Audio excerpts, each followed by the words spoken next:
はい、皆さんどうも、こんにちは。ブルートンこと、アオトです。今日は、先日ね、ジュースという、グループの、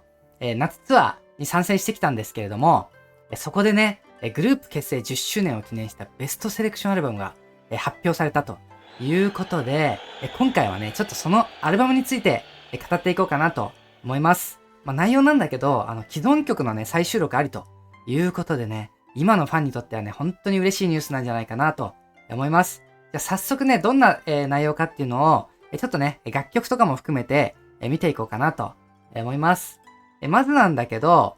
通常版とね、今回は、特典ね、ありのね、バージョン、限定版が、発表されたということで、まず通常版の内容なんだけど、CD、値段はね、3300円で、収録内容としてはね、このロマンスの途中、2023年バージョン、それからね、私が言う前に抱きしめなきゃね。ちょっとね、2023年バージョンということで、今回ね、基本的に過去曲を、今のメンバーでね、撮り直してるということだと思います。主にね、歌割りとか、あとはね、卒業したメンバーが非常に多くて、今、上村あかりさんしか、オリジナルメンバーがいないので、このね、特に最初のね、ロマンスの途中なんてね、もう本当に、メンバーが一新した状態で、撮り直されるということになると思います。それからね、意地悪しないで抱きしめてよ、初めてを経験中、ブラックバタフライ、ワンダフルワールド、チョイス&チャンス、それから、マジックオブラブ、体だけが大人になったんじゃない、ネバーネバーサレンダー、ビタンさん、それからね、一人で生きられそうって、それってね、褒めているの、ポップミュージック、ボンボヤージュ、思いの奇跡ということでね、最後に、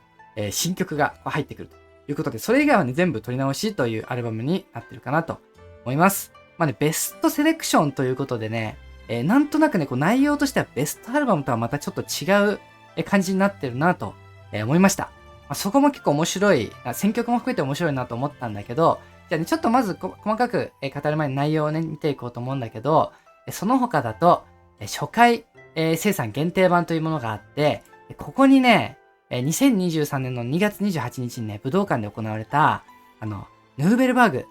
のね、コンサートツアーの武道館ライブの、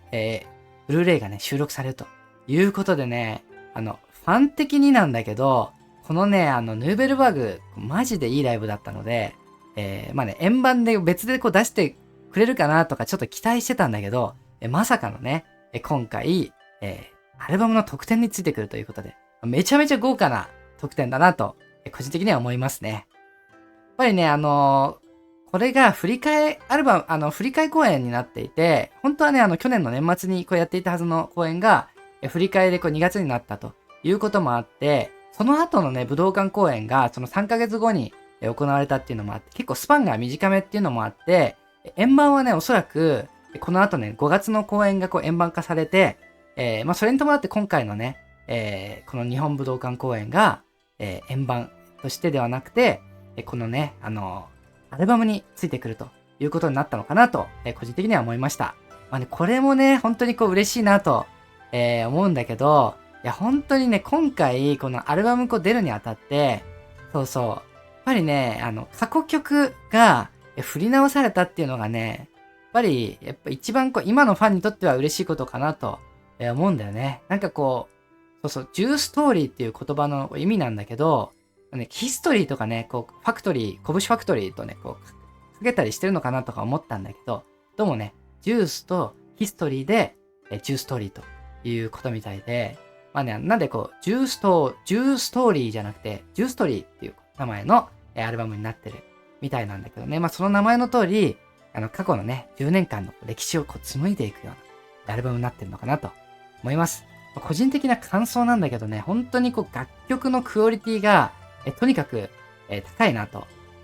思いますね。やっぱりアイドルっていうことを抜きにして、日本のね、J-POP のくくりの中でも、非常に質が高い楽曲、特に初期のね、つんくさんが作った、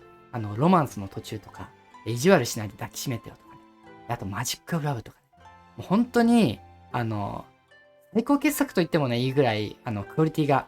本当に演奏もね、ベースラインとか、カッティングのギターとかも、すごいかっこいいし、本当インストでも聴けるような、素晴らしい楽曲がね、揃っている。し、その他にもね、やっぱりジュースのこう代表曲となっている、一人で生きられそうって、それってね、褒めているのとかね。でも本当にこう名曲が揃ってるなと、思っていて、個人的にかなり、去年出たね、テルツォっていうアルバムも、本当にこう評価が高いアルバムなんだけど、こちらもね、本当にこう素晴らしいアルバムになってるんじゃないかなと、思います。やっぱりね、あとはもう一個はね、こう、やっぱり、こうファンとして嬉しいところで言うと、やっぱりね、オリジナルメンバーの歌声がもちろんこう素晴らしいっていうのは、本当にこう、ジュースファンだとこう周知の事実だと思うんだけど、やっぱりね、今のこうキャリア全盛期ともね、言えるような、上村あかりさんのね、この歌声、今の歌声が入っていたりとか、あとはね、やっぱりこう、オリジナルメンバーではなくて、ロマンスの途中とかだとね、こう歌声が入っていない、ダンバルルルさんのね、情熱的な歌声とか、それからチョイスチャンスでね、井上玲さんのボイスパーカッションが入ってきたりとか、こう今のメンバーの歌声で、過去の名曲がね、再収録されるっていうのは本当にこう嬉しいことだなと思いますね。あとはこう歌声っていう意味だと、やっぱりかりんちゃんとかね、こう佐伯とかこうかなと思って、やっぱりこうつんく、のこう色がこう強いメンバーだと思っていて、歌唱っていう意味でもね、結構こうつんく歌唱の、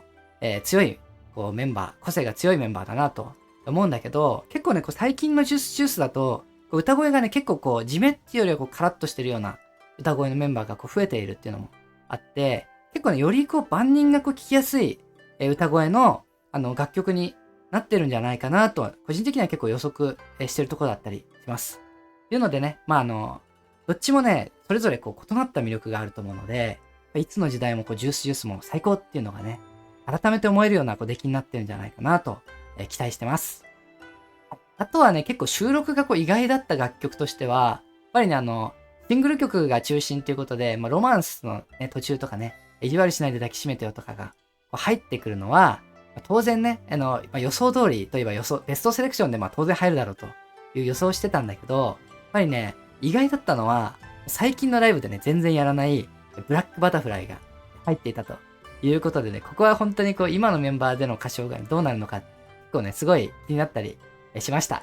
あとはね、個人的にこう、入れてほしかったなとか思った曲っていうのは本当にいっぱいあって、例えばね、こう生まれたてのベイビーラブとか、あと東京グライダーとか、愛のダイビングとか、もうね、好きな曲は本当にいっぱいあるんだけど、他にもね、こう今のメンバーでこう聴きたい曲って本当にいっぱいあるんだけど、それはね、こうライブでの披露をこう別途楽しみにしたいかなと、思いました。そういう意味でもね、こう改めて、本当にこう素晴らしい楽曲群をこう抱えているグループだなと、改めてこう思いましたね。で、あとは新曲なんだけど、このボンボヤージュ、思いの奇跡っていうね、楽曲があってね、まだどんな曲かわからないんだけど、ボンボヤージュってフランス語で良き旅をっていう意味なので、こういうのをね、踏まえると、上村あかりさんのね、卒業に合わせた、歌詞になってるんじゃないかなと、個人的にはこう予測してますね。やっぱりこう、思いの奇跡っていう言葉も、なんかね、どことなくこう、これまでね、10年間こう紡いできた、ジュースのこう、道筋を示唆するようなね、言葉だと思うので、10周年記念アルバムにね、ふさわしい楽曲になってるんじゃないかなと、個人的にはね、予測してますね。タイトルからするとなんとなくだけど、続いていくストーリーとかね、ファミリアみたいな感じで、ちょっとこうバラードチックな楽曲になってるんじゃないかなって予測してるんだけど、どうだろうね。なんか作曲がどんな人がやってるのかとかもすごく、個人的に、作曲と編曲と歌詞とか、すごく気になるんだけど、どうなんだろうというところでね、そこもすごく気になるんだけど、あとはね、この今、この画像に見えてる通り、10周年記念アルバムのね、発売に合わせて、公式サイトのね、プロフィール画像も変わっていて、これもね、個人的に、これ見て、もうね、最高だなと思いましたね。やっぱりこう、なんて言うんだろう。こう、ヘアスタイルの感じとかね、あとはね、これ衣装のクオリティとか、リップの感じとか、全体のスタイリング、ね、ポーズ見ても、なんかね、こう、昔の、古のハロプロだと、ちょっとね、考えられないクオリティになってきているな、という意味ですごくこう、なんだろうな、最近のこう、衣装っていうのが、全部ね、ジュースに関しては、ほんとメンバーのね、一人一人の個性に合わせて、すごくこう、細かいこう、ディテールも含めて工夫がすごいなされていて、すごいね、どれも最高だなと、思うんだよね。この、なんだろう、右下にいる、川島美芙ちゃんのね、警部みたいの羽織ってるのも、まあ、すっごく似合ってるし、この左上のね、桜地のこのポーズをね、なんか女性誌のこう、なんだろうな、スタイリングみたいでね、めちゃくちゃかっこいいなと思って、すごく素敵だなと思ったのと、やっぱなんと言ってもなんだけど、このね、当時、ロマンスの途中でね、メジャーデビューした時の、この衣装、千鳥格子のね、衣装なんだけど、これをね、千鳥格子を使ってきてるっていうのが、めちゃくちゃエモいなと思いましたね。ゆかにはもうコメントしてたんだけど、やっぱりね、この、なんだろうな、デビューした時から、今のジュースジュースのこうつながりみたいなのを感じさせられるようなこう衣装だと思うので、そういうところもね、すごくこう凝ってるなと思って素敵だなと思ったところですね。やっぱり自分もね、このジュースジュースのこうデビューした時って、ちょうどね、モーニング娘。にこう、ハマり始めてた時期で、この頃ぐらいにね、ハロプロに結構ハマってきて、ファーストスクイズとかもね、楽曲めちゃくちゃいいなってことで、購入したりしたんだけど、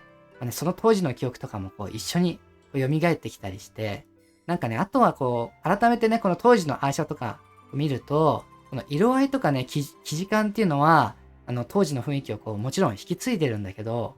写真のね、雰囲気とか、衣装のディテールみたいなものは、ね、なんかね、こう、改めて見るとね、すごくこう、ブラッシュアップされているように感じて、やっぱりね、こう、10年間の活動で、こう、なんだろうな、ジュースジュースっていうグループとしてももちろんだし、ハロープロジェクトという団体としても、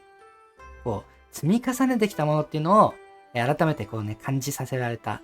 このアーティスト写真だったなと思いました。そういう意味でもね、こう改めて10周年おめでとうございますという気持ちなんだけど、本当にね、今回、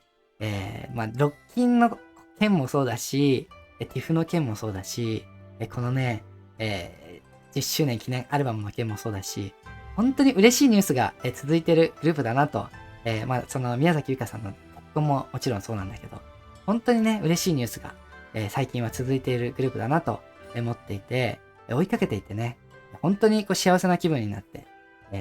いるなというところでね、このアルバムのね、発売も本当に楽しみにしてます。内容もね、もちろん新曲とかもこう、発表されると思うので、聞いたら聞いたでね、またちょっとレビューしてみようかなと思うんだけど、今からね、発売をね、本当に楽しみにしてます。